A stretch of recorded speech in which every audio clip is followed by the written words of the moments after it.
Oh my goodness. Welcome back to the channel.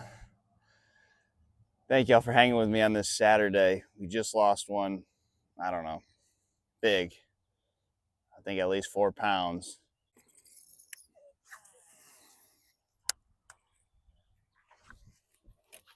Biggin. Oh my God. Oh my God.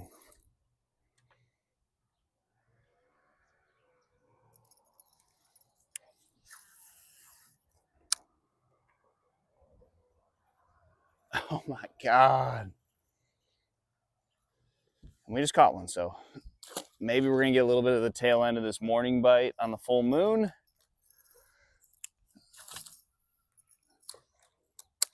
I'm not gonna lie, I'm still a little flustered from that big one I just lost like one boathouse ago, or one dock ago.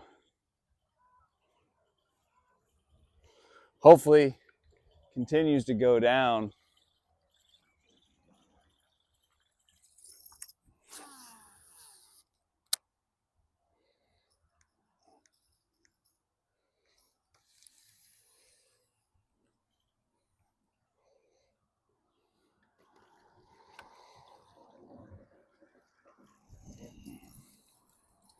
Losing bass is one thing, but losing them on a top water where you see them blow up on it and then you see them underneath the water.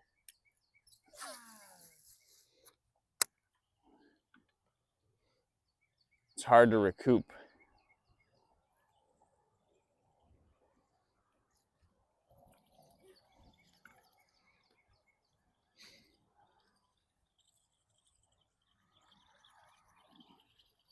This is definitely the shallowest I've fished.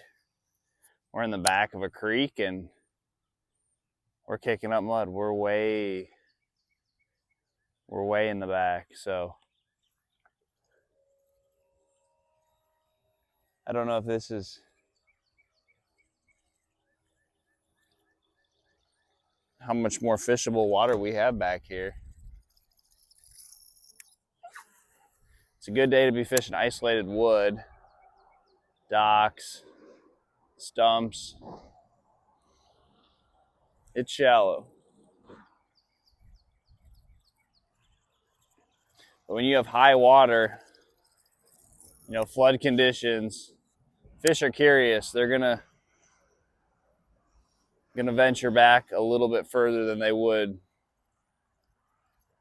Not saying they're gonna swim way back there where will be dry land once the lake gets back to normal, but you are gonna have some fish showing up in some places that they don't frequent often. You know, and that's great for someone like me who doesn't really know anything about the lake, doesn't know where the fish live or what's normally good. You know, this stuff may be bypassed by all the locals. They may never come this far back.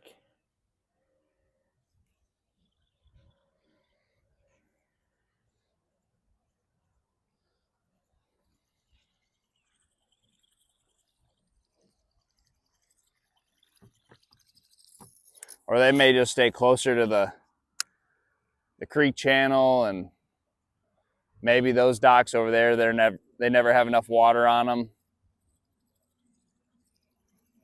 You know, when you have some flood conditions, high water, and it stays high for a couple days or weeks, and that gives those fish plenty of time to move into some of those places that are just a tad bit too shallow when the lake's normal.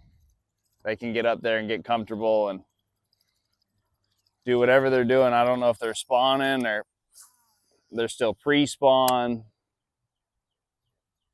I know there's a lot of fish that are spawning, but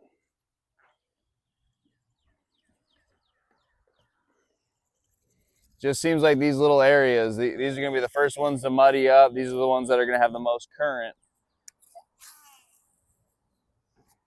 But that type of thing can get the bait stirred up, get all the life back here going. So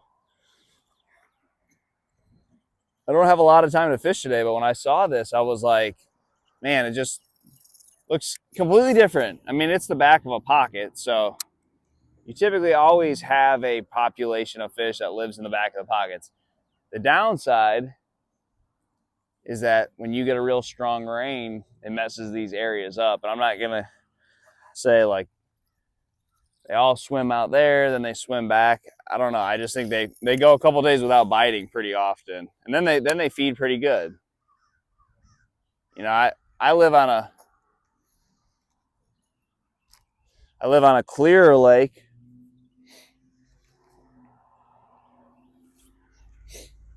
And those fish,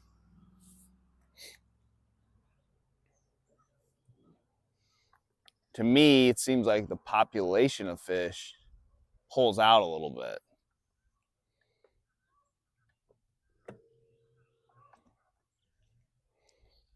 You know, not all of them, but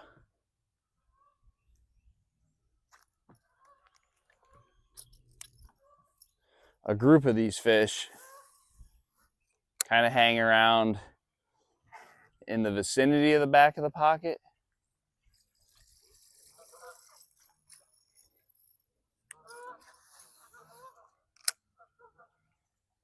But it seems like when you get a lot of rain,